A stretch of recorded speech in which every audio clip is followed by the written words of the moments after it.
کی قسم ہے آپ اللہ کا نام لے کے چلیے، ہم انگ انگ کٹوا دیں گے، مگر ہمیں یقین ہے۔ دیکھیے ایمان، دیکھیے مومن کی شان اور اللہ پہ اعتقاد کتنا تھا۔ سعد نے کہا آقا مجھے یقین ہے کہ بدر پہنچ کے آپ ہم سے ایسی کارروائیاں دیکھیں گے جس کی وجہ سے آپ کی رحمت والی آنکھیں ٹھنڈی ہو جائیں گی، ٹھنڈی ہو جائیں گی۔ قافلہ نکلا، قرآن کیا کہتا ہے؟ اذ تستغیثون ربکم، یاد کرو اس وقت کو، ہائے ہائے ہائے، اس وقت کو یاد کرو جب تم رب سے فریادیں کر رہے تھے، اللہ سے مانگ رہے تھے۔ فاستجاب لکم، اللہ نے تمہاری فریادوں کو قبول کیا۔ الحمدللہ نحمدہ ونستعینہ ونستغفرہ ونعوذ باللہ من شرور انفسنا ومن سیئات اعمالنا، من يهده الله فلا مضل له ومن يضلله فلا هادي له، وأشهد أن لا إله إلا الله وحده ولا شريك له، وأشهد أن محمدًا عبده ورسوله، أما بعد فإن خير الحديث كتاب الله، وخير الهدي هدي محمد صلى الله عليه وسلم، وإن شر الأمور محدثاتها، وكل محدثة بدعة، وكل بدعة ضلالة، وكل ضلالة في النار۔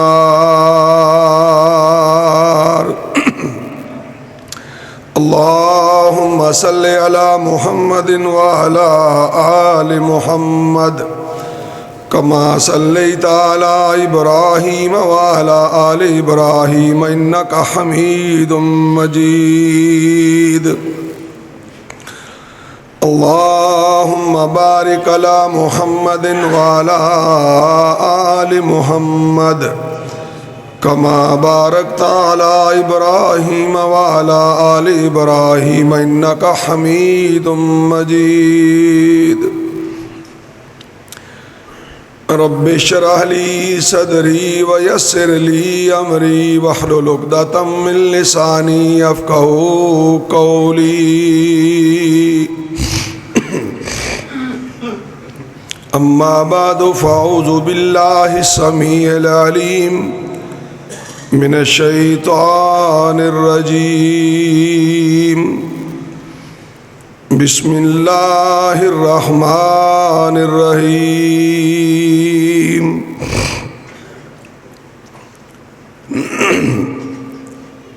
كما أخرجك ربك من بيتك بالحق وَإِنَّ فَرِيقًا مِّنَ الْمُؤْمِنِينَ لَكَارِهُونَ۔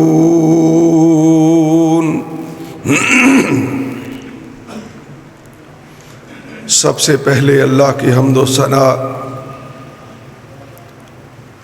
اس وحدہ لا شریک کے لیے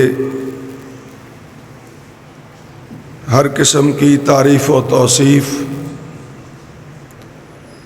جو اکیلا ہی اس جہان کا خالق و مالک ہے۔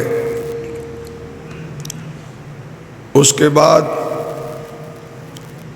لاکھوں کروڑوں درود و سلام اس ہستی اقدس و مقدس پہ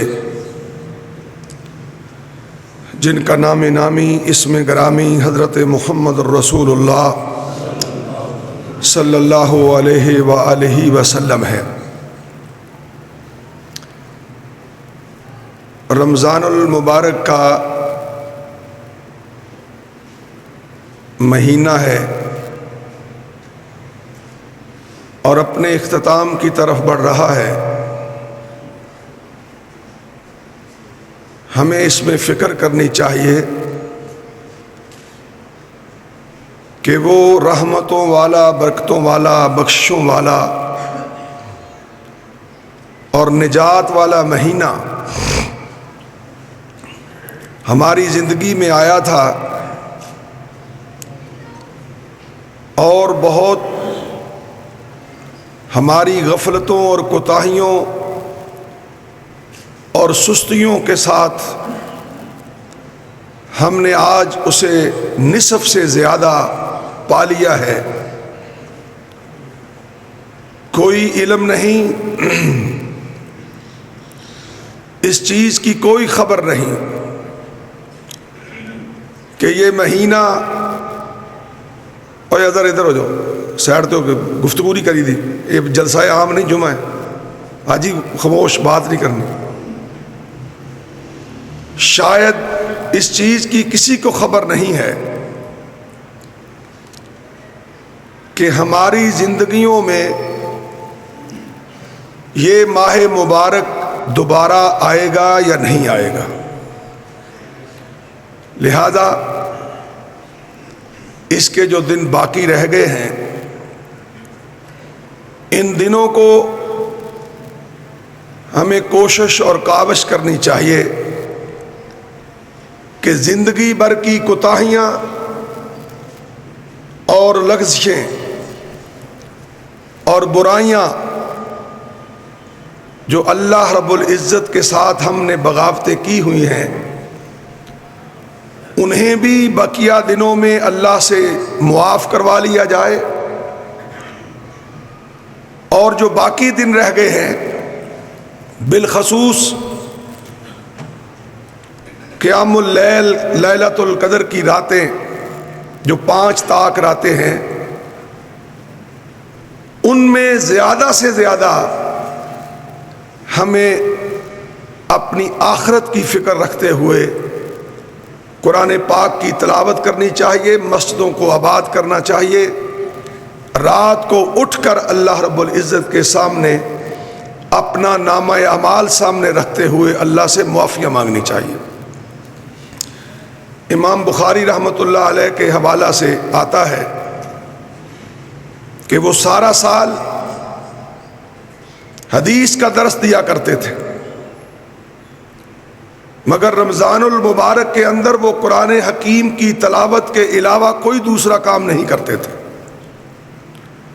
اور علماء نے لکھا ہے، سیرت نگاروں نے لکھا ہے کہ امام رحمۃ اللہ علیہ رمضان المبارک میں 41 مرتبہ قرآن کریم کی تلاوت کیا کرتے تھے، 41 مرتبہ۔ اللہ رب العزت سے دعا ہے اللہ اس ماہ مبارک کے اندر مجھے بھی، آپ کو بھی، سب کو بھی زیادہ سے زیادہ اللہ کی عبادات کرنے کی، قرآن حکیم کی تلاوت کرنے کی توفیق عطا فرمائے۔ یہ مہینہ 12 مہینوں میں اپنی مثال آپ ہے۔ اس میں ایک بہت بڑا اللہ کا انعام اس مہینے میں ہوا، انا انزلناہ فی لیلۃ القدر۔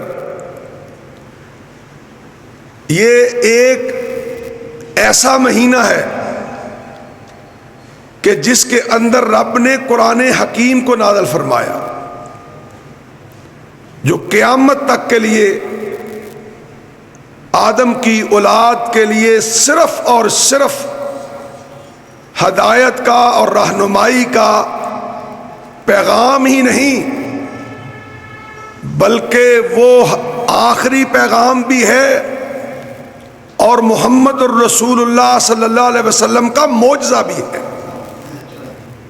اور یہ قرآن اس بات کی دلیل ہے کہ آقا علیہ الصلوۃ والسلام کے بعد اب کوئی نبی نہیں آئے گا، اس لیے کہ یہ کتاب ہدایت ان کے ہاتھوں سے عرش والے نے اس کی جماعت کو جب دلوائی، انہوں نے صرف اس کتاب کو اپنے ہاتھوں تک محدود نہیں رکھا تھا یا صرف دیکھنے تک محدود نہیں رکھا تھا، انہوں نے اس کتاب کو اپنے دلوں کے اوپر اتارا اپنی زبانوں پہ جاری کیا، اور پھر اس کتاب کے ایک ایک حرف پہ اور ایک ایک لفظ پہ کائنات کے امام کی جماعت اصحاب نے عمل کر کے دکھایا۔ ایک تو اس رمضان کا یہ اعجاز ہے کہ اس میں قرآن حکیم نازل ہوا۔ دوسرا، اس رمضان المبارک کے اندر کائنات تک کے لیے آنے والے انسانوں کے لیے اللہ رب العزت نے ایک ایسا معرکہ کروایا، ایسی جنگ کروائی جسے پہلے مکہ سے چلتے ہوئے ابو لہب نے کہا تھا کہ ہماری لڑائی یوم الفرقان ہوگی، یا وہ رہیں گے یا ہم رہیں گے۔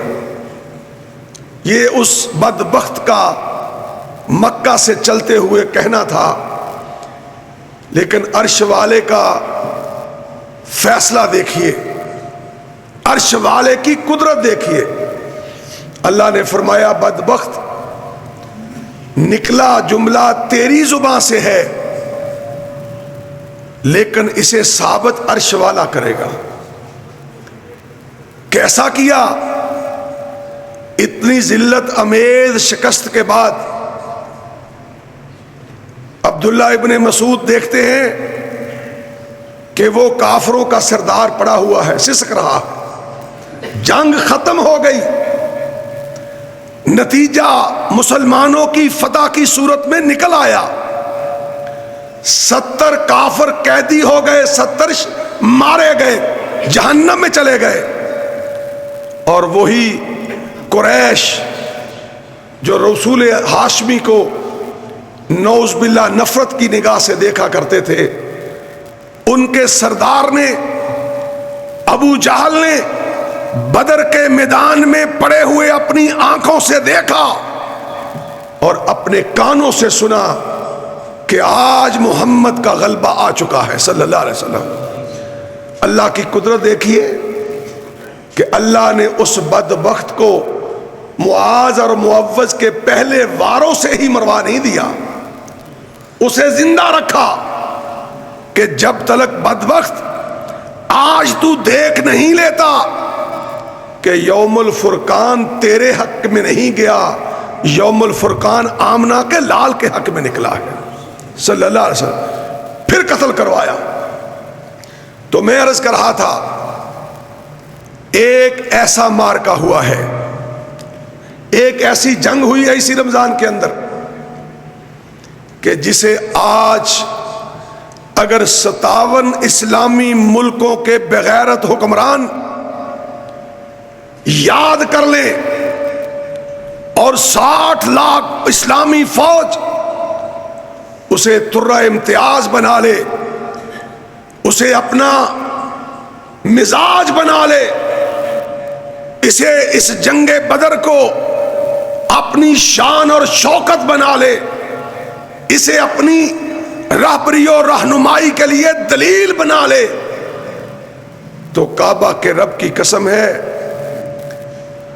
اس رمضان میں اگر یہ فیصلہ کر لیں، آج فیصلہ کر لیں، آج رات فیصلہ کر لیں، کل کر لیں، اللہ اتنا حق والا ہے، اتنا برحق ہے، اتنا قادر ہے، اتنا سچا ہے، اتنا غالب ہے، اتنا ان اللہ علی کل شیء قدیر ہے کہ عید کے خطبے سے پہلے اسرائیل میرے معصوم بچوں کو ذبح کرنے سے باز آ سکتا ہے اگر یہ بدر کی فضا قائم کر لیں، بدر کی تاریخ یاد کر لیں۔ حضرات، اللہ رب العزت نے قرآن حکیم میں فرمایا کہ کما اخرجک ربک من بیتک بالحق، کہ وہ پروردگار تیرا جس نے تجھے نکالا، روانہ کیا، کہاں سے؟ بیتک، تیرے گھر سے، مدینے سے، بالحق، حق کے ساتھ، نعوذ باللہ باطل کے ساتھ نہیں۔ اللہ سورہ انفال میں فرماتے ہیں کہ اے نبی تجھے روانہ کیا تیرے پیدا کرنے والے رب نے. کہاں سے کیا؟ تیرے گھر سے کیا. کس کے ساتھ کیا؟ بالحق، حق کے ساتھ کیا. وَإِنَّ فَرِيقًا مِّنَ الْمُؤْمِنِينَ لَكَارِهُونَ. حالانکہ مسلمانوں کی جماعت میں سے ایک گروہ، ایک جماعت پہ یہ بڑی مشکل گھڑی تھی، بڑے تنگ تھے، بڑے پشیمان تھے، بڑے پریشان تھے کہ کیا ہوگا.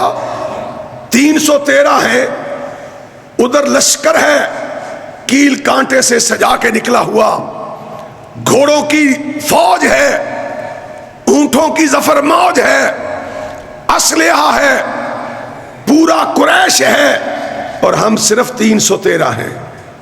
گھبرائے ہوئے تھے. لیکن عرش والے، تیری کمال، تیری رحمت کا کیا کمال ہے، تیری طاقت کا کیا منظر ہے. حضرات ذرا بات کو یاد کرتے جانا. 17 رمضان کو جو جنگ بدر ہوئی تھی وہ میرا اور تیرا ماضی ہے، میرا اور تیرا آغاز ہے، میری اور تیری ابتدا ہے، میرا اور تیرا ایمان کا ایک مارکا ہے. یہ وہی مارکا ہے کہ جس مارکے کو اگر میں اور تو یاد رکھ لیں، اپنے بچوں کو اس کی داستان کو یاد کروائیں، تو کعبہ کے رب کی قسم ساری دنیا کفر بھی مل جائے، مسلمان کو کبھی مغلوب نہیں کر سکتی ہے. کیا ہوا؟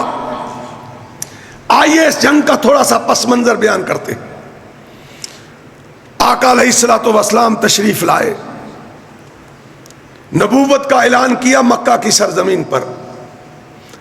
13 سال گزارے، کوئی دن چین سے نہیں گزارا، کوئی رات سکون سے نہیں گزاری. مصیبتیں، تکالیفیں، پریشانیاں، لیکن ساتھ ساتھ قرآن تھا. هو الذی ارسل رسولہ بالہدی ودین الحق لِیُظْہِرَہُ عَلَى الدِّینِ کُلِّهِ وَکَفَىٰ بِاللَّهِ شَہِیدًا. اللہ فرما چکا تھا کہ اے محمد صلی اللہ علیہ وسلم پریشان نہیں ہونا، تجھے حق کے ساتھ میں نے مابوس کیا ہے، اور جو تجھے دین دیا ہے وہ 1 2 4 دن کے لیے غالب بن کے نہیں آیا، وہ قیامت کی صبح تک غالب بن کے آیا. وہ صرف مکہ تک غالب نہیں رہے گا، مدینہ تک غالب نہیں رہے گا، احد اور بدر تک غالب نہیں رہے گا، بلکہ فرمایا وہ قیامت کی دیواروں تک غالب رہے گا. حضرات ایک طرف غلبے کا یہ پیغام تھا، ایک طرف عرش والے کی قرآن کی یہ حقانیت تھی، دلیل تھی، سچ تھا، ثبوت تھے، اور دوسری طرف کفار مکہ کی سختیاں تھیں، مشکلات تھی. آقا علیہ الصلوۃ والسلام نے اللہ کے حکم پر ہجرت کر کے مدینہ تشریف لے گئے. مدینہ پہنچے، آقا علیہ الصلوۃ والسلام وہ مٹھی بھر مسلمانوں کو لے کر جب وہاں آباد ہوئے تو آپ نے جاتے ہی ایک منصوبہ بندی کی.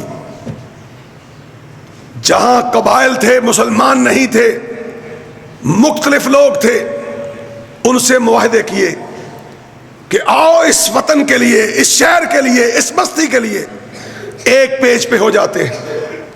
چونکہ آقا علیہ الصلوۃ والسلام فیصلہ کر چکے تھے اور عرش والا ان سے فیصلہ کروا چکا تھا کہ اے نبی تو نے 13 سال اس دین حق کی جو تبلیغ کی ہے، اور پھر جا کے 313 نفوس قدسیہ تیار کروائے ہیں، اب وقت آن پہنچا ہے کہ اب ان کی معیت میں، تیری امامت میں، تیری قیادت میں عرش والا تجھ سے ایسا کام کروائے گا کہ تیرے انکار کرنے والوں کی اولادوں تک خبر پہنچا دے گا کہ اگر آیا ہے تو اب قیامت تک اسی کا ڈنکا بجے گا، کوئی دوسرا نہیں آ سکتا ہے. یہ مذاق نہیں ہے. آقا علیہ الصلوۃ والسلام جہاں یہ منصوبہ بندی کر رہے تھے، آپ کا ایک ماننے والا، ایک غلام چاہنے والا مکہ میں آیا اللہ کے گھر کی زیارت کرنے کے لیے، نام ہے سعد بن عبادہ، سب کہو رضی اللہ تعالیٰ۔ جب مکہ پہنچا، امیہ بن خلف کا دوست تھا، اس کے پاس ٹھہرا۔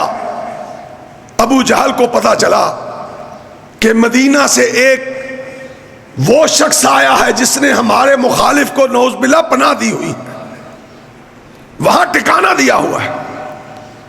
بیت اللہ میں بیٹھا تھا، ابو جہل بھی تھا، امیہ بن خلف بھی تھا، اور سعد بن معاذ بھی تھا رضی اللہ تعالی۔ ابو جہل نے للکار کے کہا، سعد، آج تیرے ساتھ اگر امیہ نہ ہوتا تو سن لے، میں تمہیں وہ تکلیف پہنچاتا جو تو نسلوں تک یاد رکھتا۔ اس نے کہا، کیا ہوا؟ کیوں مخالفت کر رہے ہو؟ کیوں دشمنی پہ اترے ہوئے ہو؟ کہنے لگا، تم نے ہمارے بدترین دشمن کو مدینہ میں پناہ دی ہوئی ہے، نعوذ باللہ ثم نعوذ باللہ۔ سعد نے کیا جواب دیا؟ اس نے کہا، ابو جہل سن لے، ہم نے اسے پناہ گزینوں میں نہیں رکھا، اسے اپنے سر کا تاج بنا کے رکھا ہوا ہے۔ وہ ہمارے لیے جہنموں کی راہوں کو مٹا کر جنت کی راہیں روشن کر رہا ہے، اور ہم نے اس پہ اگر ایمان لائے ہیں تو ہم نے اسے پناہ گزین بنا کے نہیں رکھا، اپنا امام بنا کے رکھا ہوا ہے۔ اللہ اکبر۔ اور سن لے، اگر تو للکارے گا، اگر تو مجھے تنگ کرے گا، تو پھر سن لے، میں بھی مدینہ واپس پہنچ کر تمہیں وہ تنگی دوں گا جو تیری دی ہوئی تنگی سے زیادہ تمہیں تنگی ملے گی۔ وہ کیا تنگی تھی بھائی؟ مسلمان تو حکمت والا ہوا کرتا ہے، مسلمان تو دنا ہوتا ہے، مسلمان تیرے ماضی کا آغاز دنائی سے ہوا ہے، تیری ابتدا حکمت سے ہوئی ہے، تیری ابتدا بصیرت سے ہوئی ہے۔ آج تو 2 ارب کو پہنچنے والا ہے، تیرے ساتھ جانوروں والا سلوک اس لیے ہو رہا ہے کہ تو محمد کی سیرت بھی چھوڑ گیا، اس کی سیرت بھی چھوڑ گیا، کردار بھی چھوڑ گیا، اور اس کی دنائی اور حکمت بھی چھوڑ گیا۔ قرآن تو حدیث تو نے چھوڑا ہی چھوڑا، اس کی حکمت اور دنائی بھی چھوڑ گیا۔ آؤ، تمہیں وہ امام ملا، تمہیں وہ مقتدا ملا، اور اس امام کو وہ مقتدی ملے، وہ اس کے رفیق ملے، وہ اسے یار ملے، ایسے بیلی ملے جو ہر لحاظ سے اللہ نے مکمل بنائے ہوئے تھے، پورے تھے۔ تکلیف کیا تھی بھائی؟ کہنے لگا، ابو جہل، تیرا بھی سب کچھ گزر اوقات، جینے کا، رہنے کا، سہنے کا، کھانے کا، پینے کا جو انتظام ہے وہ میرے ہی شہر کے ساتھ سے گزر کے شام جاتا ہے۔ تیرے کھانے پینے کا اہتمام شام سے آتا ہے، اور اس کی راہ تجارت کا راستہ میرے مدینے سے گزرتا ہے۔ میں تیرا وہ راستہ بند کر کے تیری ناک میں دم بند کر دوں گا، ناک میں دم کر دوں گا۔ تو مجھے للکار رہا ہے، یاد رکھ لے، تو مجھے اتنی تکلیف نہیں دے سکتا جتنی میں تمہیں دوں گا۔ یہ آغاز ہو رہا ہے جنگ، بدر کی جنگ کا۔ اللہ اکبر۔ حضرت عباس رضی اللہ تعالیٰ عنہ آپ کے سگے چچا ہیں، ان کی بہن عاتقہ رات کو خواب دیکھتی ہے۔ کیا دیکھا؟ ایک شخص گھوڑے پہ سوار ہو کر مکہ میں داخل ہوا ہے، اور ہر گھر کے دروازے پہ کھڑے ہو کر اعلان کر رہا ہے، اے غدارو، 3 دن کے اندر اندر اپنی قتل گاہوں تک پہنچ جانا۔ 3 دن کے اندر اندر۔ وہ دیکھتی ہے خواب میں کہ یہ شخص اعلان کر رہا ہے پورے مکے میں، گھوڑے پہ سوار ہے۔ پھر کیا ہوا؟ وہ گھوڑا لے کر مکہ سے باہر ایک پہاڑ پہ چڑھ گیا، چٹان پہ چڑھا، اس نے پتھر توڑا، چٹان توڑی اور اس طرح مکہ کی طرف پھینکا۔ عاتکہ خواب دیکھتی ہے اس چٹان کا چھوٹا چھوٹا ٹکڑا ہر گھر کے صحن میں گرا ہے۔ اس کی آنکھیں کھل گئی۔ حضرت عباس کو اپنے بھائی کو یہ خواب سناتی ہے۔ حضرت عباس ابو جہل کے پاس جاتے ہیں، ابھی مسلمان نہیں ہوئے تھے عباس۔ کہنے لگے آج میری بہن نے رات خواب دیکھا ہے، یہ عجب خواب ہے۔ بدبخت کہنے لگا مجھے شک پڑتا ہے کہ بنو ہاشم کی خواتین بھی اب نبوت کا دعویٰ کریں گی۔ متکبر تھا، اللہ کا دشمن تھا، جاہل تھا، بلکہ ابو جہل تھا۔ کہنے لگا میرا پیغام نوٹ کر لے عباس، میں 3 دن تک انتظار کروں گا۔ موبائل بند کریں بھی سارے۔ 3 دن تک انتظار کروں گا، اگر کچھ نہ ہوا میں بیت اللہ کی دیوار پہ لکھ کے جاؤں گا کہ نعوذ باللہ ہاشم، بنو ہاشم کے لوگوں سے زیادہ کذاب کوئی نہیں ہوا کرتا، جھوٹے ہیں یہ۔ تانا مارا، تکلیف پہنچائی۔ حضرت عباس خاموشی سے چل پڑے۔ اللہ اکبر، ادھر یہ منظر تھا، ادھر عرش والا اپنے نبی کے دل و دماغ میں بات ڈال رہا تھا کہ ان کو ذرا تنگ کر، ان کو ٹائٹ کر، اس لیے کہ یہ تمہیں آسان لے گئے ہیں، انہیں ابھی تک یقین نہیں آیا کہ عرش والا تیرے ساتھ ہے اور تجھے محبوس کرنے والا خود عرش والا ہے۔ جیسے یہ فرمایا کہ کما اخرجک ربک، تیرے رب نے روانہ کیا، ایسے کسی اور نے روانہ نہیں کیا۔ نبی مدینے سے خود نہیں نکلا، قرآن کہتا ہے کہ عرش والے نے روانہ کیا۔ اور کیسا روانہ کیا؟ من بیتک بالحق، مدینے سے روانہ حق کے ساتھ کیا۔ حضرات یہ میرا تیرا ماضی ہے۔ آقا علیہ الصلوۃ والسلام کے علم میں آیا کہ ابو سفیان بہت بڑا قافلہ، لاکھوں اشرفیوں کو سمیٹ کر مکہ کے ہر گھر کی انویسٹمنٹ ڈال کر وہ شام جا رہا ہے تجارت کے سلسلے میں۔ آقا علیہ الصلوۃ والسلام نے ڈیوٹی لگائی کہ اس کی خبر کرو، یہ کہاں سے گزرے گا، اس کو روکو۔ المکسر کے وہ چلا گیا، قابو نہ آیا۔ جب واپس آیا تو پھر خبر ملی۔ آقا علیہ الصلوۃ والسلام نے پھر 2 قاصد بھیجے اس کی خبر لینے کے لیے، لیکن ابو سفیان مسلمان نہیں تھے اس وقت، وہ بڑا چلاک تھا، بہت دانا آدمی تھا۔ اسے جب پتا چلا کہ محمد کی قیادت میں اس کے ساتھی میرا پیچھا کر رہے ہیں، وہ راستہ بدل کر سمندر کی طرف چلا گیا۔ اور اس نے پھر کیا کیا؟ ایک اونٹنی کے کان کاٹے اور ایک غفاری نامی آدمی کا کرتا پھاڑا۔ اسے کہا جاؤ اہل مکہ کے پاس، جتنی جلدی ہو سکتا ہے انہیں پیغام پہنچاؤ کہ محمد اور اس کے ساتھی میرے قافلے کو روک کر سب کچھ چھیننا چاہتے ہیں، اگر تم مدد کو آ سکتے ہو تو بچ سکتا ہوں، ورنہ میرا بچنا ممکن نہیں ہے۔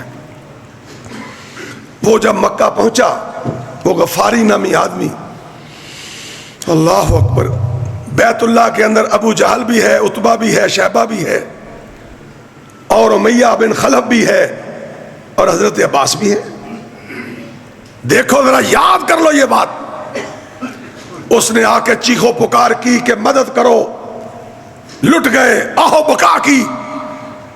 تو حضرت عباس نے پھر ابو جہل کی طرف دیکھا، دل ہی دل میں کہا ہوگا کہ بتلا جہالت کے امام، جو میری بہن نے خواب سنائی تھی وہ خواب کیسی ہے؟ تو کیا ابو جہل نے جب دیکھا کہ عباس دیکھ رہا ہے تو اپنی نگاہیں نیچے کر لی، نیچے کر لی۔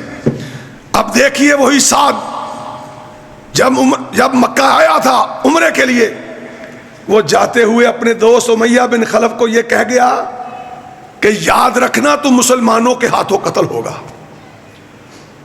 مسلمانوں کے ہاتھوں قتل ہوگا۔ اس نے جلدی سے پوچھا مکہ میں ہوں گا یا کہاں ہوں گا؟ سعد نے کہا اس کا مجھے علم نہیں، مگر تو ہوگا قتل مسلمانوں کے ہاتھوں۔ ابو جہل نے اعلان کروایا ہر گھر سے قافلہ نکلے گا، نکلو، آج اپنے دشمن کو مٹانے کا وقت آیا ہے، اور یوم الفرقان ہوگا، یا محمد رہے گا یا ہم رہیں گے صلی اللہ علیہ وسلم۔ سارے جب تیاری کر رہے تھے تو امیہ بن خلف نے جانے سے انکار کر دیا۔ اس نے کہا لوگو، محمد تو بڑی دور کی بات ہے صلی اللہ علیہ وسلم، ایک محمد کا غلام کہہ کے گیا ہے کہ تو مسلمانوں کے ہاتھوں قتل ہوگا، میں نہیں جاؤں گا۔ ابو جہل نے اصرار کیا کہ نہیں، تیرے جائے بغیر ہم نہیں نکلیں گے، تو ہمارے ساتھ چلے گا۔ ادھر سے یہ قافلہ نکلا، اونٹوں کی فوج ہے، گھوڑوں کے شاہ سوار ہیں، تلواریں جھنک چھنک رہی ہیں، شرابیں چل رہی ہیں، ڈھول جمکا ہے، اور اپنی قوت پہ ناز ہے، اپنی بدماشی اور چدراہٹ پہ گھمنڈ ہے، اور ادھر اکیلا محمد بے یار و مددگار رب کے آسرے پہ نکلا ہوا ہے صلی اللہ علیہ وسلم۔ 313 ہیں، پھٹے کپڑے پہنے ہوئے ہیں، کسی کے پاؤں میں جوتا نہیں، کسی کے ہاتھ میں تلوار نہیں، اور منظر کیا ہے؟ پورے لشکر میں 2 گھوڑے ہیں، پورے لشکر میں 70 اونٹ ہیں، اور کیا ہوا؟ ہائے ہائے ہائے، اللہ رب العزت کیا فرماتا ہے؟ وَإِذْ يَعِدُكُمُ اللَّهُ إِحْدَةَ الطَّائِفَيْنِ، اللہ کہتا ہے اس وقت کو یاد کرو جب میں نے تم سے وعدہ کیا تھا، قافلے 2 ہیں، لشکر 2 ہیں، ایک ابو سفیان کا ہے، ایک ابو جہل کا ہے۔ مسلمانوں، اپنے نبی کے قدم کے پیچھے قدم رکھ کے تم نکلو، میں عرش والا تم سے وعدہ کرتا ہوں کہ ان 2 جماعتوں میں سے ایک تمہارے ہاتھوں ضرور دوں گا، یا ابو سفیان کا لشکر آئے گا، یا ابو جہل کا سے ٹکراؤ ہوگا۔ اور قرآن کہتا ہے اللہ اکبر کہ مسلمانوں نے گمان کر لیا۔ سننا مسلمانوں، نبی کے صحاب نے گمان کیا، خواہش کی، ارادہ کیا کہ ابو جہل کے لشکر کی بجائے ابو سفیان کے لشکر کو پکڑتے ہیں، مال و متاع بھی ہے، اسلحے سے خالی ہے، ان کا نقصان زیادہ ہوگا۔ لیکن اللہ کیا کہتا ہے؟ ہائے ہائے ہائے ہائے، اللہ کہتا ہے وَيُرِيدُ اللَّهُ أَن يُحِقَّ الْحَقَّ بِكَلِمَتِهِ۔ تم کچھ سوچ رہے تھے، عرش والا اپنے احکامات سے کچھ اور سوچ رہا تھا، کچھ اور چاہ رہا تھا۔ تمہاری چاہت ابو سفیان کے لشکر کے پیچھے تھی، تمہارے خالق کی چاہت ابو جہل کو مٹانے کے پیچھے تھی، اس طرف نہیں جانے دیا، فرمایا اس طرف چلو۔ یہاں سے حضرات ثابت ہوتا ہے اسلام کی تاریخ کی پہلی جنگ بغیر منصوبہ کے لڑی گئی ہے، ارادہ نہیں لڑی گئی، خواہشتاً نہیں لڑی گئی، بلکہ یوں کہا کرو قرآن کہتا ہے کہ عرش والے نے اپنی رحمت سے خود لڑائی ہے، خود لڑائی ہے۔ کیوں لڑائی ہے بھائی؟ 13 سال مکہ کے، پھر 2 سال مدینہ کے، اور 15 سال اس ہستی کو چین نہیں لینے دیا۔ صحابہ کہتے ہیں جب ہم اس سے ہاتھ ملاتے تھے تو محمد کے ہاتھ ریشم جیسے تھے، ہمارے ہاتھ میں چھپ جایا کرتے تھے۔ وہ ہستی جس کے رخسار بھی چمکتے تھے، وہ ہستی جو مسکراتا تھا تو راتوں کے اندھیرے چھٹ جایا کرتے تھے۔ اتنا نرم و ملائم، اتنا نازک اور معرہ، اور سیرت نگار لکھتے ہیں ایک محمد ایسا ہے صلی اللہ علیہ وسلم کہ جس جیسا دنیا میں کوئی دوسرا نہیں آیا کہ جس نے اپنے ہاتھ سے کسی کو گزندی نہیں پہنچایا تھا، اتنا مہربان۔ ایک یہودی عالم تھا، بھائی پکا بند کرو، کی ہو گیا بیٹا، بند رہنے دو، بند کرو بند کرو، گرمی مینو لگنی کہ تو بیٹھ جا یار، بیٹھ جا بیٹھ جا بیٹھ جا بیٹھ جا، ڈسٹرب نہ کرو یار، کوئی ادھر جا رہا کوئی ادھر جا رہا۔ میرا خیال حاجی تو اس طرح ہی سارے لایا اپنے جمعے چ۔ حضرات میں عرض کر رہا تھا، یہودی ہے، عالم ہے، وہ کہتا ہے کہ میں نے محمد میں صلی اللہ علیہ وسلم جو تورات میں پڑھی تھی ساری کی ساری نشانیاں نبوت والی پالی تھی، مگر ایک نشانی نہیں مل رہی تھی، ایک نشانی۔ اللہ اللہ ہمیں بھی ایسی سنت اختیار کرنے کی توفیق عطا فرما۔ کہنے لگا ایک دن میں پاس ہی بیٹھا تھا، ایک حبشی آیا، اس نے کہا اے آقا علیہ الصلوۃ والسلام، میرا قبیلہ، میرا خاندان، میری بستی مسلمان ہو چکی ہے میری دعوت پہ، لیکن وہاں قحط آ گیا ہے، فاقہ آیا ہے، اب مجھے خدشہ ہے کہ کہیں وہ قحط کی وجہ سے اسلام نہ چھوڑ دے، یا رسول اللہ مجھے کچھ دیجئے میں ان کو جا کے کھلاؤں۔ یہودی عالم کیا کہتا ہے؟ کہتا آقا علیہ الصلوۃ والسلام نے دائیں بائیں دیکھا، اور مسلمانوں تمہارے نبی کی یہ عادت مبارکہ تھی کہ زندگی بھر اس سے جس نے کوئی سوال کیا، آقا کی عادت مبارکہ تھی کہ اسے کبھی جواب نہیں دیا کرتے تھے۔ کوئی سوال نہیں آیا، اگر پاس نہیں تھا تو کسی سے لے کے دے دیا کرتے تھے۔ اس نے کہا میں پاس تھا، مجھ سے مخاطب ہوا مدینے والا، اس نے کیا کہا؟ اس نے کہا اگر تیرے پاس کھجوریں ہیں تو میرے اس غلام کو دے دے، فلاں دن تک میں تمہیں واپس کر دوں گا۔ کہنے لگا میں نے کہا بات بن گئی ہے، اس عمل سے میں نشانی دیکھوں گا، کیا یہ آخری نبی ہے؟ کیا ہوا؟ کہتا ہے ابھی وہ دن نہیں آیا تھا کہ میں پہلے ہی محمد کے پاس چلا گیا آزمانے کے لیے۔ میں نے سخت باتیں کہی کہ بنو ہاشم وعدے کے پکے نہیں ہیں، فلاں ہیں، کبھی بھی اپنی بات کا پہرا نہیں دیتے، میرا وعدہ ہے تمہیں آج کھجوریں دینا پڑے گی۔ کہتا ہے میں نے اتنی بدتمیزی کی، اتنی گستاخی کی کہ آمنہ کا لال بجائے غصے کے آنے کے میرے ساتھ مسکراتا رہا۔ عمر کا ہاتھ اپنی تلوار کے دستے پہ حرکت کرنے لگا اور ساتھ ہی گالی دے کے کہا او فلاں میں تمہیں چھوڑوں گا نہیں، تو میرے قائد کو، میرے امام کو کیا کہہ رہا ہے؟ آپ نے سختی سے کہا عمر بیٹھ جاؤ، بات نہیں کرنی، بلکہ اس کے ساتھ جاؤ، اتنے من کھجوریں اس کی دینی ہیں، اتنی اسے زیادہ دو جو تو نے اسے بدتمیزی کی ہے۔ اس نے کہا عمر تیرے پیچھے تو بعد میں چلوں گا، پہلے اس کا کلمہ پڑھوں گا۔ یہ ہے محمد رسول اللہ صلی اللہ علیہ وسلم، اتنا نرم مزاج، اتنا رحم دل، اتنا احسان کرنے والا، لیکن حالت کیا ہے کہ اسے بھی ابو جہل کے لشکر کے ساتھ لڑنے کے لیے اپنے مخصوص لوگوں کو مدینہ چھوڑنا پڑا۔ حضرات آقا علیہ الصلوۃ والسلام راستے میں جب پتہ چلا کہ ابو سفیان تو بھاگ گیا ہے، ادھر پلاننگ کر رہے ہیں، اپنے صحاب سے پوچھتے ہیں کیا کیا جائے۔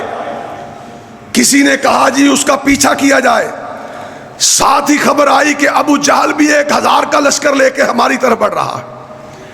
راستے میں ابو سفیان اور ابو جہل کٹھے ہوئے، تکرار ہوا۔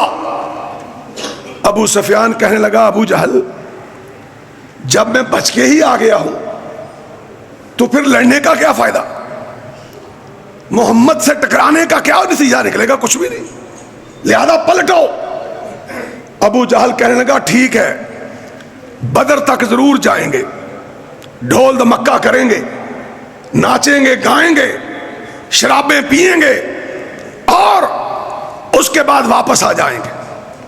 اس نے ابو سفیان کی بات نہیں مانی، بلکہ میں کہتا ہوں اس نے نہیں، اللہ نے نہیں ماننے دی۔ اللہ نتیجہ کچھ نکالنا چاہتے تھے۔ ادھر محمد صلی اللہ علیہ وسلم اپنے اصحاب سے مشورہ کر رہے ہیں کہ میرے ساتھیوں بتلاؤ کیا بات ہے، کیا کرنا چاہیے۔ مشورہ ہو رہا ہے، کوئی کچھ مشورہ دے رہا ہے، کوئی کچھ مشورہ دے رہا ہے۔ حضرات اللہ اکبر، فیصلہ ہوا کہ ابو جہل سے ٹکرانا پڑے گا، لڑائی کریں گے، مقابلہ کریں گے، بدر پہنچیں گے۔ جب یہ فیصلہ ہو گیا، یہ مشورہ ہوا، آقا نے ابو بکر کی طرف دیکھا، عمر کی طرف دیکھا، انہوں نے کہا سمعنا واطعنا۔ آقا آپ قدم اٹھائیے، گردن کٹ سکتی ہے، محمد کے قدم سے پیچھے قدم نہیں ہٹ سکتا ہے صلی اللہ علیہ وسلم۔ آپ نے فرمایا اے ابو بکر، اے عمر، مجھے اور مشورہ چاہیے۔ دیکھتے ہیں انصار سے حضرت سعد بن عبادہ اٹھے رضی اللہ تعالیٰ عنہ اور فرمایا آقا لگتا ہے آپ ہم سے مراد لے رہے ہیں۔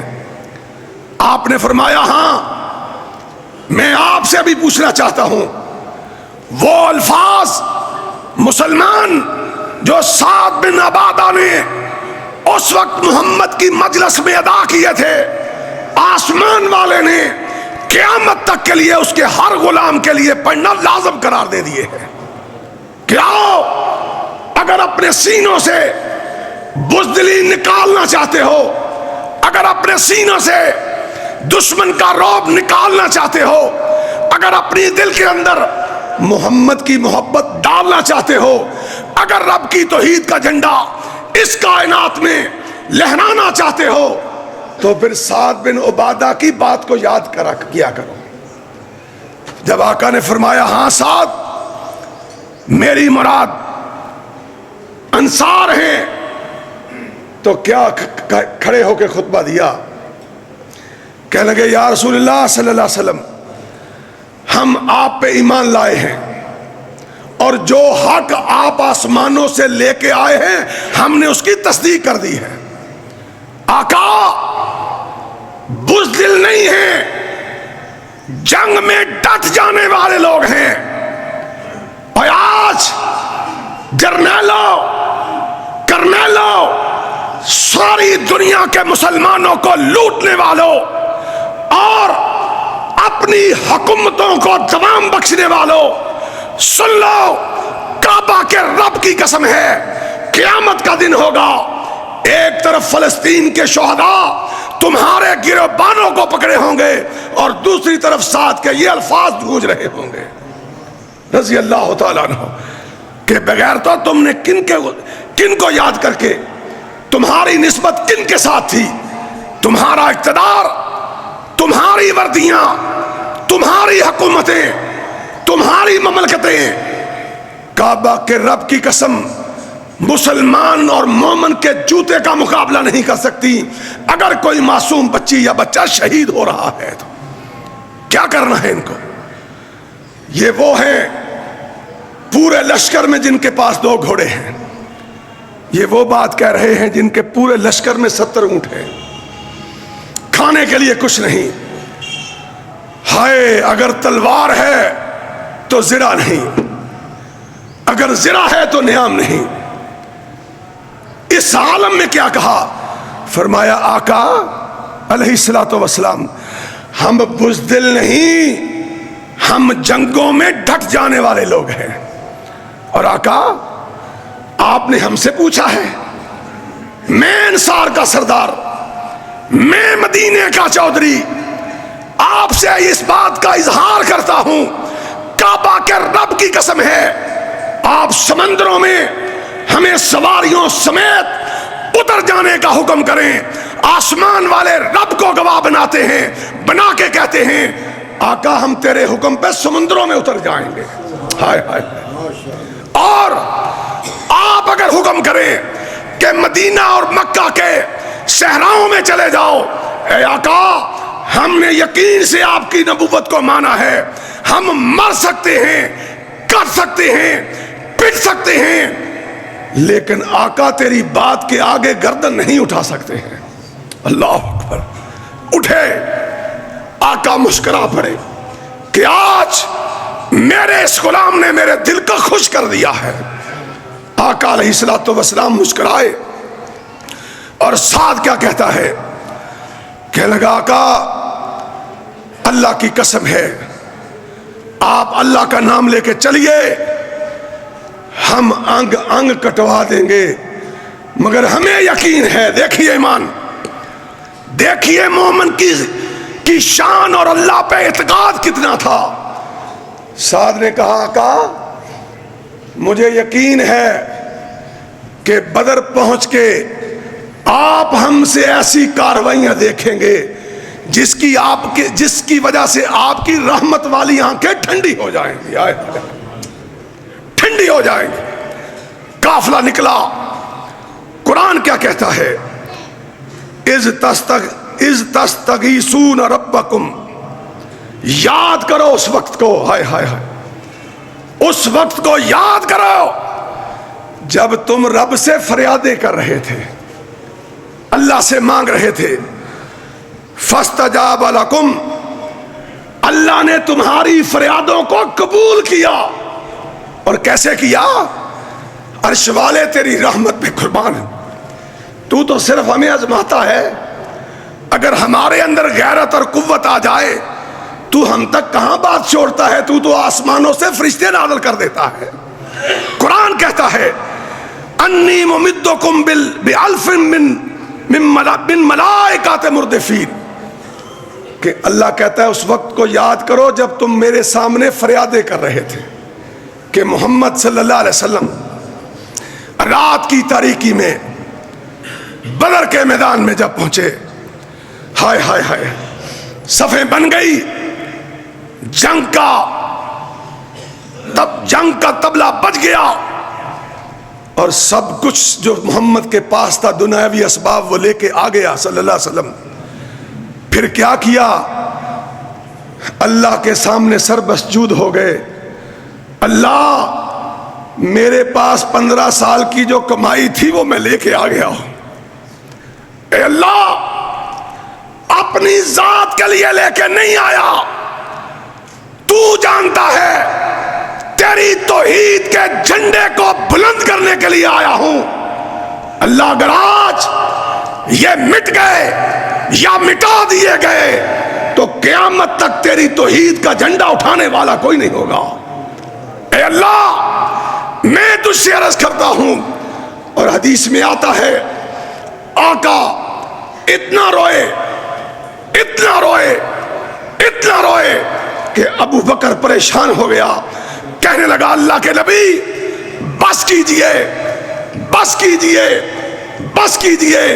ادھر عرش والے نے کہا تو نے مرادیں مانگی, تو نے مدد کو پکارا, تو نے مجھے آواز دی, میں نے ایک فرشتہ نہیں, ادھر 1000 کا لشکر تھا کافروں کا, تیرا 313 تھا.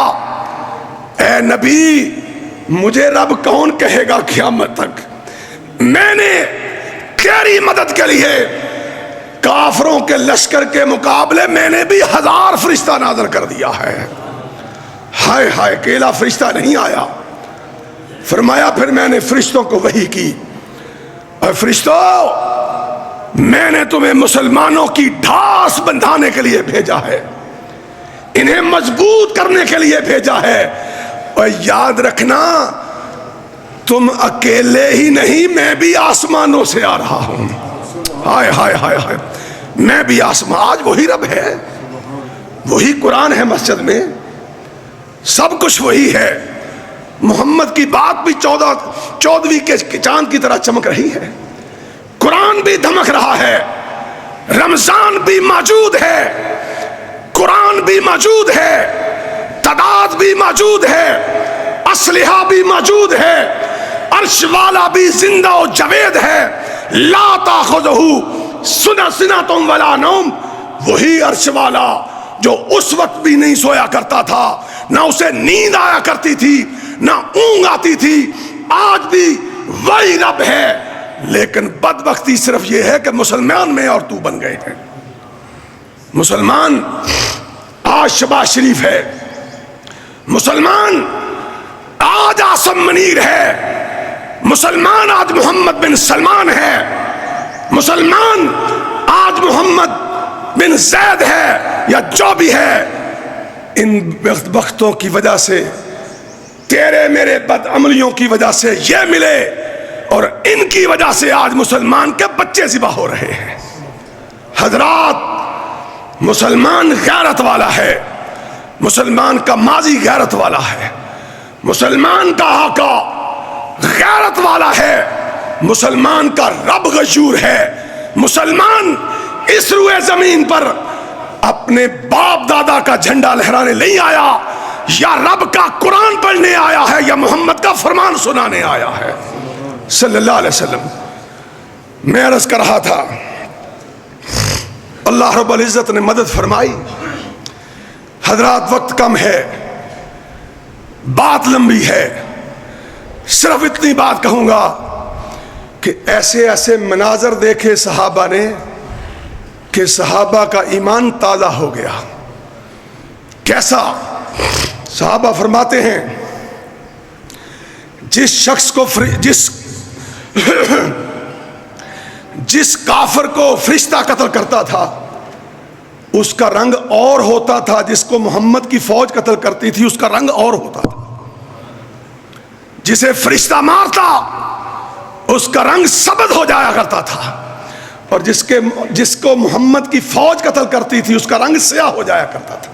ہائے ہائے ہائے، کیا منظر ہوا! جنگ ختم ہوئی، اللہ نے فتح دی، اور لوگوں، منیر آباد میں آنے والوں سن لو بات، یاد رکھنا، میری توجہ سے بات سننا، توحید پہ کبھی آنچ نہ آنے دینا، توحید کے مقابلے میں کائنات کو ایک طرف رکھ دینا۔ ذرا اس مارکے کو دیکھو، اس مارکے کے اندر سب سے بڑی آزمائش مہاجرین کی ہے۔ وطن بھی اپنا نہیں، گھر بھی اپنا نہیں، گھاٹ بھی اپنا نہیں، مٹی بھی اپنی نہیں۔ مکہ سے نکلے ہیں، مدینہ چلے گئے، اور مدینہ سے کس لیے نکلے ہیں بھائی؟ ہائے ہائے، ذرا توجہ سے بات سننا، اللہ نے میرے دل میں ابھی ڈالی ہے۔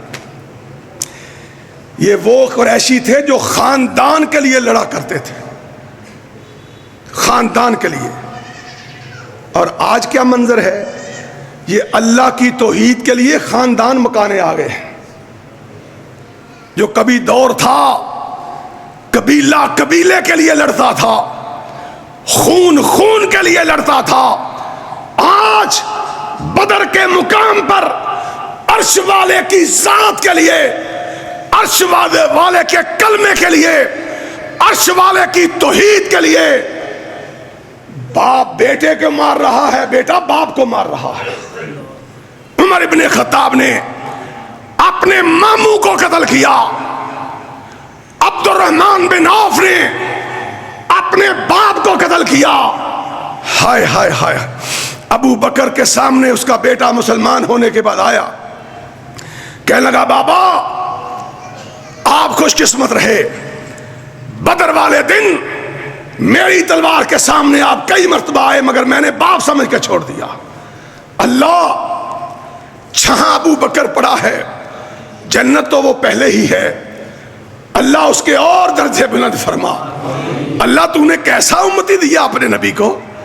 کیا جواب دیا؟ کہا بیٹا عرش والا جانتا ہے تیری تلوار کے سامنے میں آیا تو حیا کر گیا، کعبہ کے رب کی قسم اگر تو میری تلوار کے سامنے آتا میں تیری گردن اڑا دیتا۔ یہ ہے محمد، فرقم بین الناس، یہ ہے بنیاد کہ آج تیری میری لڑائی یا تیری میری صلح یا رب کے قرآن کی بنیاد پہ ہوگی یا محمد کے فرمان کی بنیاد پہ ہوگی صلی اللہ علیہ وسلم۔ تجھے مجھے رب نے دکانداری کے لیے نہیں بھیجا، یہاں اپنی جماعت کی واہ واہ کروانے کے لیے نہیں بھیجا، اپنے باپ دادا کے نام کو بلند کرنے کے لیے نہیں بھیجا، آسمان والے رب کا قرآن گواہ ہے، اس نے تو صرف اپنی توحید کے پرچم کو بلند کرنے کے لیے بھیجا ہے یا محمد کی سنت کو سجانے کے لیے بھیجا ہے صلی اللہ علیہ وسلم۔ یہ تو باپ بیٹا تھے، اس سے آگے بات ہو گئی۔ اور بیٹی کس کو پیاری نہیں ہوتی؟ بیٹی کا خامد ہے، ابو العاص نام ہے۔ کس کا داماد ہے؟ آمنہ کے لال کا داماد ہے، کافر ہے، بیٹی بھی کافر کے گھر ہے، مسلمان نہیں ہے، اور جنگ میں قیدی ہو گیا، قیدی ہو گیا۔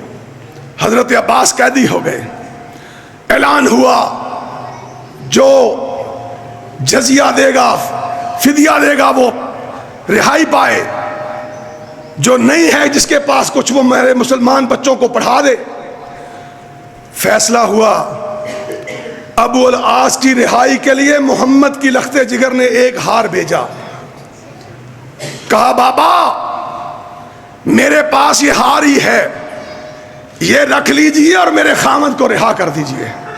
ہائے ہائے ہائے، ابو العاص بڑا عظیم آدمی تھا رضی اللہ تعالیٰ عنہ۔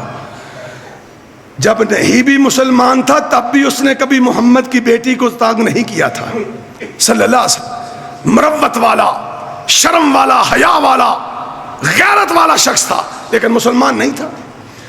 آقا تشریف فرما ہے، لوگوں یہ جنگ اللہ نے کیسے کروائی، کیا کیا دلائل بنوائے، کیا کیا عظمتیں بیان کروائیں، کیا کیا واقعات سنوائے، قائم کروائے۔ آقا کے پاس آیا آنے والا، اس نے وہی ہار پیش کیا جو اماں ختیجہ نے اپنی بیٹی کی شادی کے دن پہنوایا تھا۔ ہار دیکھا، کائنات کے امام نے اس ہار کو اپنے دستے مبارک پہ رکھا اور رو دیے، کھا لوگو، او میرے اصحاب کی جماعت، اس ہار کو دیکھ کے مجھے اپنی ختیجہ یاد آ گئی ہے رضی اللہ تعالیٰ عنہ۔ وہ ختیجہ جب سارے لوگ مجھے پتھر مارتے تھے وہ مجھے مرہم رکھا کرتی تھی، جب سارے مکہ والے میری تکذیب کرتے تھے اکیلی ختیجہ میری تائید کیا کرتی تھی۔ اگر میرے صحابہ تمہاری اجازت ہو تو میں یہ ہار اپنی بیٹی کو واپس کر دوں اور اس کے خامد کو بھی واپس کر دوں۔ یہ لیڈر ہے، یہ قائد ہے، یہ امیر ہے، یہ امام ہے، یہ پیشوا ہے، یہ قائد اعظم ہے کہ انصاف کی بات آئی تو اپنی بیٹی کے لیے بھی اپنے صحاب سے مشورہ کر کے فرمائی۔ یہ نہیں کیا کہ میرے لیے قانون اور ہے تمہارے لیے قانون اور ہے۔ آج بیڑا گرک اس لیے ہو گیا، گرفتار ہوئے، حضرت عباس کو جا کے مسجد نبوی کے ستون کے ساتھ باندھ دیا، جکڑے ہوئے ہیں۔ یہ عباس کون ہے؟ عبداللہ کا بھائی ہے، سگا چچا ہے، قریشی ہے، ہاشمی ہے۔ اور آقا کیا کرتے ہیں؟ کبھی ادھر سے گزر جاتے ہیں، کبھی ادھر سے گزر جاتے ہیں۔ ہائے ہائے ہائے، صحابہ پوچھتے ہیں یا رسول اللہ صلی اللہ علیہ وسلم کیا ماجرا ہے، کیا ہوا ہے، بے قراری کیسی، بے تابی کیسی؟ جواب دیا، میرے باپ کا بھائی ہے، میرا چچا ہے، میں دیکھ رہا ہوں اس کے ہاتھ بڑے سختی سے باندھے ہوئے ہیں، مجھے اپنے چچا کی تکلیف دیکھ کے تکلیف ہو رہی ہے۔ صحابہ نے کہا یا رسول اللہ اگر اجازت ہو تو ہم اس کی رسی تھوڑی سی ڈھیلی کر دیتے ہیں۔ فرمایا ہاں کر دو، تھوڑا سا میرے چچا کو آسان کر دو، مجھے بھی آسانی ہو جائے گی، میں بھی ذرا خوش ہو جاؤں گا۔ حضرات یہ ہے بدر کی جنگ کہ کلمے کی بنیاد پر، توحید کی بنیاد پر، عرش والے کی دین کی بنیاد پر، اور عرش والے نے قرآن میں کہا ہے آخر میں آیا ہے، فرمایا کافرو ابھی تو تم 1000 تھے نا، تم جتنا مرضی لشکر لے کے آ جاتے۔ میں کل پڑھ رہا تھا اس کا ترجمہ تو کعبہ کے رب کی قسم میں بس اللہ ہی جانتا میری کیا کیفیت تھی۔ فرمایا جتنا مرضی لشکر لے کے آ جاؤ، مگر تمہیں فتح کافروں نہیں مل سکتی، اس لیے کہ مومنوں کے ساتھ ان کا رب ہے۔ توجہ سے اس کو ترجمہ پھر سنو، تمہیں فتح نہیں مل سکتی۔ بھائی آج 2 ارب کو کیوں نہیں مل رہی؟ بھائی کیا مسلمان نہیں ہے؟ یہ 30 کروڑ کا ملک، 27 کروڑ کا ملک تو پاکستان ہے، 25 کروڑ کا بنگلہ دیش ہے، 25 کروڑ ہندوستان میں ہے، 75 کروڑ تو اردو بولنے والا مسلمان ہے۔ بھائی مسلمان ہے کہ نہیں؟ ہمارا شہر 1 کروڑ کی آبادی کا شہر ہے، اور قرآن کہتا ہے 20 بندے، 20 مومن 200 کافروں پہ بھاری ہیں۔ یہودی 1 کروڑ 80 لاکھ ہے، تم 1 ارب 80 کروڑ ہو، اور مسلمان ہو وہ علامہ شہید کے بقول منہ پتیلے جیسے، اور بڑے صوفی درگاہیں بھی ہیں، یہاں شف بھی ہے، یہاں عبد القادر جیلانی بھی ہے، علی حجویری بھی قبر بھی ہے، سب کچھ ہے، مسجدیں بھی ہیں، کعبہ بھی ہے، حج بھی ہے، عمرہ بھی ہے، مسلمانوں کے 57 ملک بھی ہیں، ایٹم بم بھی ہے، سپاہی بھی ہیں، فوجیں بھی ہیں، بندوقیں بھی ہیں، میزائل بھی ہیں۔ اس کے باوجود اللہ ہمارے ساتھ کیوں نہیں ہے؟ بھائی اللہ 313 کے ساتھ تھا، گردنیں ہوا میں اڑتی دیکھی، کٹتے دیکھے، ابو جہل ذلیل و رسوا ہو گیا اس لیے کہ اللہ مومنوں کے ساتھ تھا۔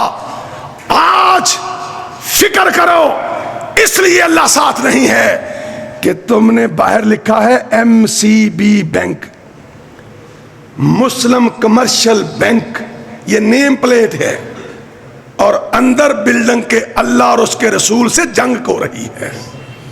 آج پاکستان اربوں کھربوں ڈالر کا IMF سے مقروض ہو گیا ہے، اور شہباز شریف 30 مارخاں بن کے آ گیا ہے، اور کہتا کیا ہے کہ بس ہمیں 1 قسط مل جائے، ہم اپنی قسط ادا کر دیں، اپنا سود ادا کر، فخر سے سننا بات، لمبی لمبی مبارکیں ہوتی ہیں وہاں وزیر اعظم ہاؤس میں، کیا بڑی خوشی کے شادیانے بجائے جاتے ہیں کہ وہ دیکھو جی IMF نے سود پہ پیسے دینے کا فیصلہ کر لیا ہے۔ اچھا ان پیسوں سے کرنا کیا ہے؟ کرنا کیا ہے؟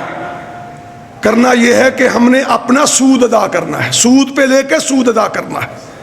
حضرات آخری بات سن لو، میں نہ کسی جرنیل سے ڈرتا ہوں، نہ کرنیل سے ڈرتا ہوں، نہ کسی سیاستدان سے ڈرتا ہوں۔ کعبہ کا رب جانتا ہے میرے سینے میں دھڑکنے والا دل اگر دھڑکتا ہے، ڈرتا ہے، خوف کھاتا ہے تو عرش والے سے کھاتا ہے، اور میرے سینے میں اگر محبت ٹپکتی ہے تو مدینے والے کی ٹپکتی ہے۔ میں کہتا ہوں اس ممبر کا ادنا چوکیدار ہونے کی حیثیت سے، اس محمد کے ممبر کا ادنا نوکر ہونے کی حیثیت سے، کہ ایٹم بم اپنی ناک میں ڈال لو، اس کا کوئی فائدہ نہیں جب تک تم اللہ رسول سے جنگ نہیں چھوڑ جاتے ہیں۔ اللہ کے رسول نے فرمایا تھا جب قوم عرش والے کی اور مدینے والے کی بغاوت کرے گی، مخالفت کرے گی، تو عرش والا ان کے اوپر باہر سے لا کے دشمن مسلط کر دے گا، اور وہ کیا کرے گا؟ وہ ان کا مال اٹھا کے لے جائے گا۔ فیصل آباد والوں، دشمن اسرائیل بیٹھا ہے، میک ڈونلڈ کا برگر پاکستان میں بکتا ہے، KFC کا برگر فیصل آباد بکتا ہے، اس کی مصنوعات میرے تیرے بچے کھاتے ہیں اور اپنی جیب سے پیسہ نکال کے اس کے اکاؤنٹ میں ڈالتے ہیں۔ یہ سبب صرف اس لیے ہوا کہ آج تو اور میں جہاد کا جذبہ چھوڑ بیٹھے، قرآن کی تعلیمات چھوڑ بیٹھے، اللہ اور اس کے رسول کے ساتھ جنگ اور بغاوت کر بیٹھے۔ اللہ سے دعا ہے اللہ ہمیں صحیح معنوں میں قرآن و سنت کی زندگی گزارنے کی توفیق عطا فرمائے۔ وآخر دعوانا ان الحمدللہ رب العالمین۔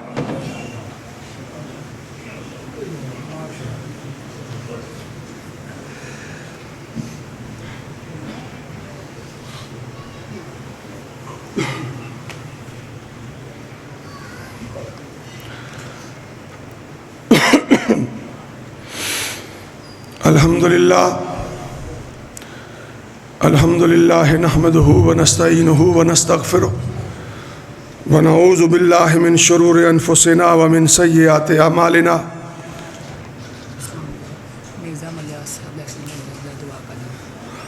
من یہدہ اللہ فلا مضل لہ ومن یضللہ فلا ہادی لہ واشہد ان لا الہ الا اللہ وحدہ ولا شریک لہ واشہد ان محمدا عبدہ ورسولہ اما بعد فإن خیر الحدیث کتاب اللہ وخیر الہدی ہدی محمد صلی اللہ علیہ وسلم وإن شر الامور محدثاتها وكل محدثۃ بدعہ وكل بدعۃ ضلالہ وكل ضلالۃ فی النار اللہم صلی علی محمد وعلی آل محمد کما صلیت علی ابراہیم وعلی آل ابراہیم انک حمید مجید اللہم بارک علی محمد وعلی آل محمد کما بارکت علی ابراہیم وعلی آل ابراہیم انک حمید مجید۔ حضرات، میں نے دو باتیں عرض کر کے انشاءاللہ پھر نماز پڑھتے ہیں۔ ایک چیز جو میری ذات سے متعلق ہے اور ایک بات جو اس مرکز کے حوالے سے ہے۔ پہلے اللہ کے مرکز کے حوالے سے بات کرتے ہیں، پھر اپنی ذات کے حوالے سے میں بات کرتا ہوں۔ یہ ماشاءاللہ مرکز بلال ہمارے پیارے بھائی حاجی صدیق صاحب اور سلیم صاحب، اللہ ان دونوں کو سلامت رکھے۔ اور میں دیکھ رہا ہوں ہمارے برادر اکبر قاری محمد حنیف بٹی صاحب بھی تشریف لائے ہیں۔ اللہ ان سب دوستوں کو اپنی رحمتوں کے سائے میں زندگی گزارنے کی توفیق عطا فرمائے۔ انہوں نے اس مرکز کی بنیاد ڈالی، آج آپ کے سامنے اس کی تعمیر نو، بلکہ میں کہوں گا حقیقی تعمیر، اصلی تعمیر کل سے یا پرسوں سے شروع ہو رہی ہے۔ بھائی صاحب نے حکم فرمایا ہے، سلیم بھائی نے حکم کیا ہے کہ اس مرکز کے لیے جو سریہ آنا ہے وہ انہوں نے مجھ فقیر کے ذمہ ڈالا ہے۔ انشاءاللہ اللہ کے فضل سے میں صرف حاجی صاحب اور سلیم الرحمان کے حکم پر اللہ کی رضا کے ساتھ، اللہ کی توفیق سے، چونکہ اس کی توفیق کے بغیر کچھ نہیں ہوتا، میں سریہ ہی نہیں انشاءاللہ جب تک زندہ ہوں اس مرکز کی سرپرستی بھی کروں گا انشاءاللہ، اور کوشش کروں گا کہ مہینے بعد ایک آدھا جمعہ انشاءاللہ اپنے بھائیوں سے آپ سے دعا لینے کے لیے مستقل یہاں آیا کروں گا۔ میری اللہ سے دعا ہے کہ اللہ ہمیں اس کی توفیق دے اور استقامت بخشے تاکہ یہ مرکز آباد ہو۔ اسی طرح مرکز المکرم ہے سرگودا روڈ پہ، اس کو بھی اللہ نے میری نجات کا انشاءاللہ قیامت کے دن امید ہے سبب بنائے گا۔ مسجد دارالسلام ہے، سیالکوٹ جامع مسجد رحمت للعالمین ہے، اور مسجدیں ہیں۔ تو بہرحال میری اللہ سے دعا ہے کہ اللہ رب العزت ہمیں اس مرکز کی سرپرستی کی توفیق بھی عطا فرمائے، اور جلد از جلد اس کی تعمیر کروا کر انشاءاللہ آئندہ رمضان اللہ اگر ہمیں زندہ رکھے تو اس مرکز کے اندر بہت بڑا شان شان یہاں خطبات جمعہ ہوں گے، اور لوگ ہماری اور آپ کی بخشش کے لیے دعا کریں گے انشاءاللہ۔ حضرات، ایک اور بڑی ضروری بات، وہ ویسے کرنی تو نہیں چاہیے تھی لیکن فتنوں کا دور ہے، سوشل میڈیا کا زمانہ ہے۔ آپ کو پتہ ہے کہ میں مرکزی جمعیت اہل حدیث پاکستان کا ادنا چوکیدار پروفیسر ساجد میر صاحب، جو میرے روحانی باپ بھی ہیں، میرے امیر بھی ہیں، ان کی بے شمار دعائیں میرے ساتھ ہیں الحمدللہ۔ انہوں نے چیف آرگنائزر کا عہدہ دیا ہے، اور میری جماعت کے میرے پیارے بھائی ناظم اعلیٰ ہیں حافظ عبدالکریم صاحب۔ میں جب سے جماعت میں آیا ہوں، میں اللہ کو گواہ بنا کر اس بات کا، شاید میرے کچھ دوستوں کو تکلیف ہو، اور یہ قرآن حکیم میرے ہاتھ میں ہے، اسے گواہ بنا کر، اسے ہاتھ میں پکڑ کر عرش والے کو گواہ بنا کے کہتا ہوں کہ مرکزی جمعیت اہل حدیث کا نہ ناظم اعلیٰ بننے آیا ہوں، نہ انشاءاللہ بنوں گا، نہ امیر بننے آیا ہوں، نہ بنوں گا۔ میں صرف مرکزی جمعیت اہل حدیث کے اکابرین کا اور علماء کا، شیوخ الحدیث کا، مشائخ کی جوتیاں اٹھا کر ہی سب سے بڑی سعادت سمجھتا ہوں. میں کسی عہدے کی خاطر نہ آیا ہوں نہ رہوں گا، نہ میری خواہش ہے. ہاں حافظ صاحب میرے بھائی ہیں اور ان کے ساتھ میرا کچھ 27 سال سے تعلق ہے. بڑے ہم ایک دوسرے سے فری بات کرتے ہیں. وہ مجھ سے سخت بات کر لیتے ہیں مذاق کے اندر، بڑی بڑی سخت باتیں کہہ دیتے ہیں اور میں ہنستا رہتا ہوں. میں ان کے گھر کا فرد ہوں، وہ میرے گھر کے فرد ہیں. اور مجھے بھی ایک دن گزشتہ دنوں ایک اصولی اختلاف، وہ ہم شورا میں انشاءاللہ بیان کریں گے، یہاں ڈسکس کرنے کی ضرورت نہیں.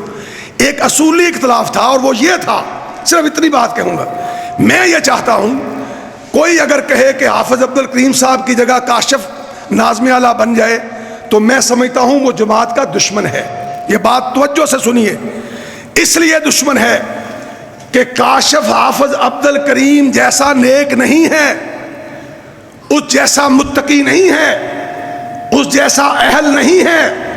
مگر میں ورکر ہوں حافظ عبد الکریم کا بھی، اور ساجد میر کا بھی، اور صدیق کا بھی، اور سلیم کا بھی، اور قاری حنیف بٹی کا بھی، آپ کا بھی. نوکر ہوں، چوکیدار ہوں، ورکر ہوں. As a worker, as a چوکیدار میرا ایک اختلاف تھا، ہے، رہے گا. اور انشاءاللہ وہ اختلاف صرف یہ ہے کہ حافظ صاحب ہمارے بہت محترم ہیں، لیکن میری خواہش، میرے دوستوں کی خواہش، جماعت کی خواہش کہ انہیں کوئی اور ذمہ داری دینی چاہیے. ان کی جگہ کسی متحرک قابل، ان سے بھی زیادہ قابل، ان سے بھی زیادہ متحرک، ان سے بھی زیادہ متقی شخص کو جماعت کی نظامت دے کر اور جماعت کو تحریک دینی چاہیے، جماعت کو آگے لے کے جانا چاہیے. حضرات اب جماعت کی جو حالت ہے یہ دیکھی نہیں جاتی. ہم مسلم لیگ کے اتحادی ہیں، ہمارا انہوں نے جو حشر کیا ہے میں بیان نہیں کر سکتا. کہ حتیٰ کہ حشر کرنے کے بعد انہوں نے ٹیلی فون کرنا بھی گوارا نہیں کیا کہ آپ کو سانس بھی آتی ہے کہ نہیں آتی ہے، طبیعت کیسی، آپ نے کوئی بات دل پہ تو نہیں لگائی. تو میرا خیال ہے کہ یہ جماعت قرآن و سنت کے نام پہ بنانے والے سید داؤد غزنوی کی جماعت ہے. احسان علی ظہیر کا اس جماعت کے اندر خون ہے، کوئی غلط فہمی بھی نہ رہے. انشاءاللہ یہ قرآن و سنت کے لیے جماعت کام کرے گی، لیکن اصولوں کے ساتھ، ایک دوسرے کی رائے کا احترام کرنے کے ساتھ. تو ہوا کیا، میں نے اختلاف کے بعد حافظ صاحب کو ایک فون کیا کسی چھوٹی سی بات پہ، تو انہوں نے میرا ٹیلی فون نہ اٹھایا. سعودی عرب تھے، تو انہوں پتا میں تھوڑا سا جٹ بھی ہیں اور بلڈ پریشر بھی ذرا جلدی ہو جاتا. میں نے کچھ تھوڑا سا اس رواج کے مطابق ان کو میسج کر دیا جو میرا ان سے ذاتی تعلق تھا. نہ میں چیف آرگنائزر بن کے میں نے میسج کیا، نہ میں نے ان کو ناظم اعلیٰ سمجھ کے میسج کیا. ایز اے بڑا بھائی، جیسے گھر کے دو بندے ہوتے، میسج کر دیا. حیرانگی کی بات ہے، اس مجمع میں ممکن ہے اہل حدیث سارے نہ ہوں، مگر میں ان بغیرتوں کے سے مخاطب ہوں جنہوں نے میرے اس میسج کو لیک کر کے پوری دنیا میں یہ میسج دیا ہے کہ اہل حدیث نہ قرآن مانتا ہے نہ حدیث مانتا ہے. نعوذ باللہ. کہ میری اس کی پرسنل بات ہے، میرا وہ بڑا بھائی ہے، اختلاف میرا جماعت کے لیے ہے، اپنی ذات کے لیے نہیں. وہ بھی چھوٹا موٹا، وہ میری بات مانتا ہے، میں اس کی بات مانتا ہوں. لیکن اس میسج کو دنیا تک پہنچا کر ایسے بدبختوں نے، ایسے بغیرتوں نے یہ منظر پیش کیا ہے کہ پتہ نہیں انہوں نے کون سی بدر فتح کر لی. نعوذ باللہ. حضرات، کسی کے ذاتی بات کو اگر کسی تک پہنچ جائے، نہ قرآن اجازت دیتا ہے نہ محمد کا فرمان اجازت دیتا ہے کہ اس کو اچھالا جائے. اور ظالموں، اگر تمہاری تنظیمیں، اگر تمہاری جماعتیں، اگر تمہاری ذاتیں اس بنیاد پہ چل رہی ہیں کہ تم نے ہمارے چھوٹے موٹے اختلاف کو ہوا دے کر اپنی زندگی بڑھانی ہے، اپنی عزت بڑھانی ہے، تو پھر سن لو، اللہ ایسے بدبختوں کی کبھی ساتھ نہیں دے گا. انشاءاللہ اللہ ساتھ اس کو دے گا جو مومن اور مسلمان پہ پردہ ڈالتا ہے، جو مومن اور مسلمان کو لڑاتا نہیں ہے، صلح کرواتا ہے، ایک دوسرے کے قریب بٹھاتا ہے. لہذا میں اس چیز کا بے بانگے دہل احتجاج کرتا ہوں اور مذمت کرتا ہوں. ایسے بدبختوں کو پیغام دینا چاہتا ہوں آپ کے ذریعے کہ حضرات اپنی توبہ اللہ سے کر لیں، اللہ سے معافی مانگ لیں. جاؤ، میں ممبر رسول پہ کھڑا ہو کے کہتا ہوں کہ میں نے آپ کو معاف کیا. آپ نے شیطنت کی ہے، بشرمی کی ہے، میں معاف کرتا ہوں. انشاءاللہ امید ہے حافظ عبد الکریم بھی آپ کو معاف کرے گا. لیکن انشاءاللہ ہم اپنی جماعت کو انشاءاللہ قرآن و سنت کی بالادستی کے لیے، انقلاب لانے کے لیے جنگ کرتے رہیں گے، کوشش کرتے رہیں گے، رائے پیش کرتے رہیں گے، اپنی بات دہراتے رہیں گے، اس لیے کہ مرنے کے بعد اللہ راضی ہو جائے اور رسول اللہ کا ساتھ مل جائے. اللہ سے دعا ہے، اللہ نے جو ہمیں سنانے کی اور جو سننے کی توفیق دی ہے، اللہ ہمیں سب کو اس پہ عمل کی توفیق عطا فرمائے. وآخر دعوانا ان الحمدللہ رب العالمین.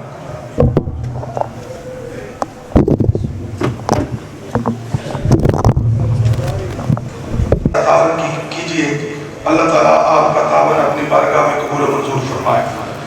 حضرات، ہم قائد انقلاب حضرت علامہ مولانا کاشف نواز رنداوا صاحب کا شکریہ ادا کرتے ہیں کہ ابھی انہوں نے سیدھا ایئرپورٹ پر جانا ہے عمرے کی سعادت کے لیے. دعا کریں کہ اللہ پاک ان کا عمرہ اور ان کی جماعتی خدمات کو قبول و منظور فرمائے. تو جن کے لیے علامہ صاحب نے اپیل کی ہے ان کے بھی صاحب تعاون کرے، اور جو اس مدرسے کی تعمیر کے لیے تعاون کرنا چاہتا ہے، بابو عبد المجید صاحب، سہیل صاحب اور دیگر وہ باہر بیٹھے ہوں گے، تمام احباب ان کے ساتھ تعاون کر کے جائیں. بسم اللہ الرحمن الرحیم. الحمدللہ رب العالمین والعاقبۃ للمتقین والصلاۃ والسلام علی رسول الکریم. اللہم صلی علی محمد وعلی آل محمد کما صلیت علی ابراہیم وعلی آل ابراہیم انک حمید مجید. اللہم بارک علی محمد وعلی آل محمد کما بارکت علی ابراہیم وعلی آل ابراہیم انک حمید مجید.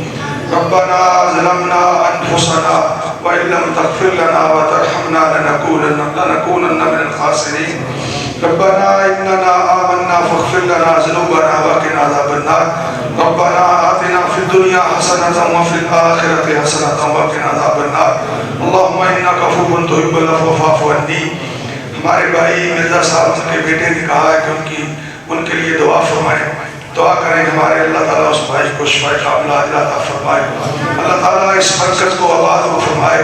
اللہ تعالیٰ اس مسجد کو قیامت تک آباد رکھے.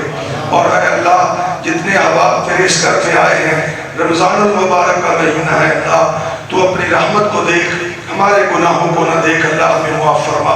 اے اللہ، ہمارے بھائی قاری علی بٹی صاحب بیمار ہیں، اللہ قاری صدیق مدن سپوری صاحب بھی بیمار ہیں. اللہ میرے ان دونوں بھائیوں کو شفاء کاملہ عطا فرما. اللہ انہیں شفا عطا فرما. اللہ ان سے دین کا اور کام لے لے. اے اللہ تو رحمتوں والا رب ہے. اے اللہ شفاؤں والا رب ہے. اللہ ہم تیرے فقیر بندے تجھ سے عرض کر رہے ہیں، اس مرکز میں جتنے بیمار آئے ہیں اللہ تو اپنی رحمت سے شفا عطا فرما. اللہ ہماری روحانی جسمانی بیماریاں دور فرما. اے اللہ ہماری روحانی جسمانی بیماریاں دور فرما. اے اللہ ہمارے والدین کی قبروں پر رحم فرما.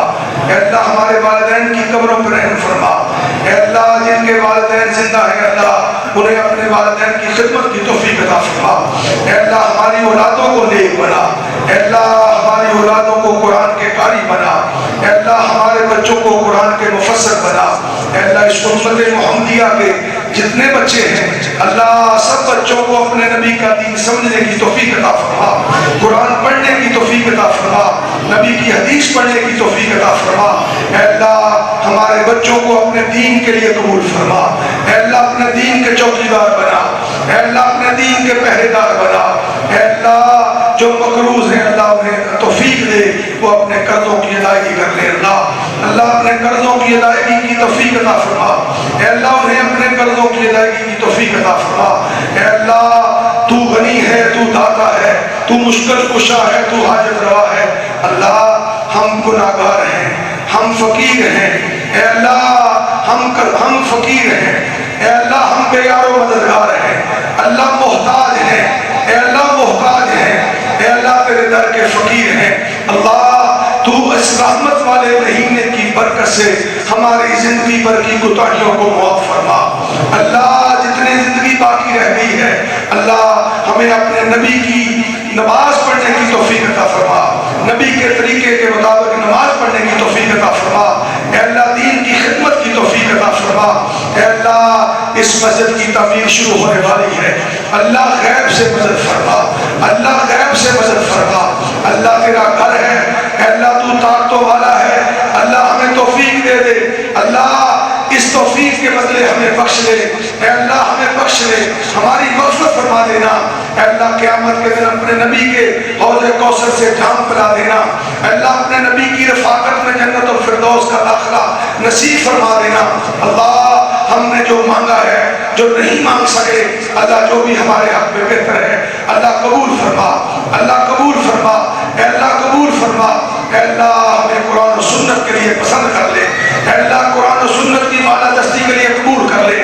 اللہ فلسطین کے مسلمانوں کی مدد فرما، اللہ فلسطین کے مسلمانوں کی مدد فرما، اللہ جس طرح عبد المطلب کے زمانے میں تو نے بیت اللہ کو سنبھالا تھا، بیت اللہ کا دفاع کیا تھا، اللہ آج سرزمین شام لڑ رہی ہے، تڑپ رہی ہے، معصوم بچوں کے خونوں سے سیراب ہو رہی ہے، اللہ مسلمان مر چکا ہے، اللہ تیری بغاوتوں میں مر گیا، تیرے نبی کی بغاوتوں میں لٹ گیا، اے اللہ تیرا باغی ہو گیا، اللہ اس مسلمان کو اپنے قریب کر لے، اللہ اسے رجوع اللہ نصیب فرما، اللہ اس رمضان کی برکت سے اپنے مسلمان کو اپنے نبی کی امت کو اپنے سے جڑنے کی توفیق عطا فرما، اللہ کشمیر کے مسلمانوں کی مدد فرما، فلسطین کے مسلمانوں کی مدد فرما، اللہ اس پاکستان میں قرآن و سنت کا بول بالا فرما، اللہ قرآن و سنت کا بول بالا فرما،